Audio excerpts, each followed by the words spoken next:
I peeked inside the window of the diner to see what I could see. There was no one inside, not a soul to be seen. I pulled the door handle and opened the door. Suddenly, the place was full of customers. What the hell, where did all of these? But before I could finish that thought aloud, a rather heavy-set-looking waitress approached me. "Oh, just take a seat anywhere, honey. I will be right with you." In just a tick, she shouted across the diner, "Gilbert, give me 2 pigs and a poke with a side of home fries. ASAP." I sat down at a counter seat, looking over at the last slice of cherry pie. My mouth began to water.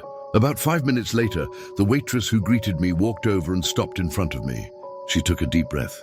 I chuckled and said, "Breathe." I looked down at her name tag and replied, "Hello, Barbara," giving her a warm smile that she gave back to me in return.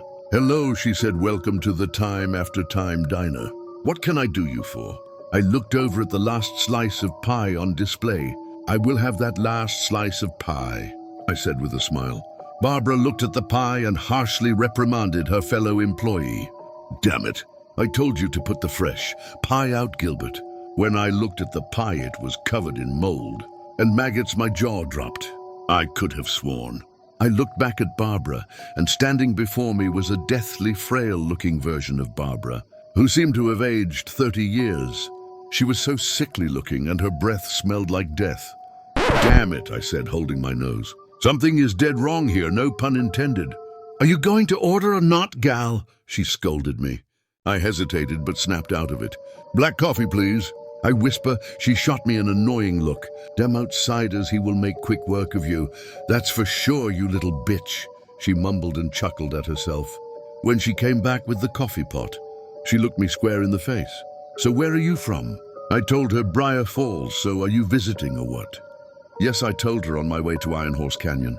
That when she moved in for a closer look. "Wait a minute," said Barbara. "Are you related to Jennifer and Douglas Bolden?" "Yes, apparently they are my biological parents." Barbara placed her hand over her heart and replied, "You." That's when the lights overhead started to flicker. Barbara cries out, "Gilbert, he is here and a day early too." She yelled out of the door in anger. "You will wait your turn, boy. You'll get what's yours soon enough, you greedy bastard." One swipe, the entity tore Barbara's jaw clean off of her face, revealing her dangling tongue.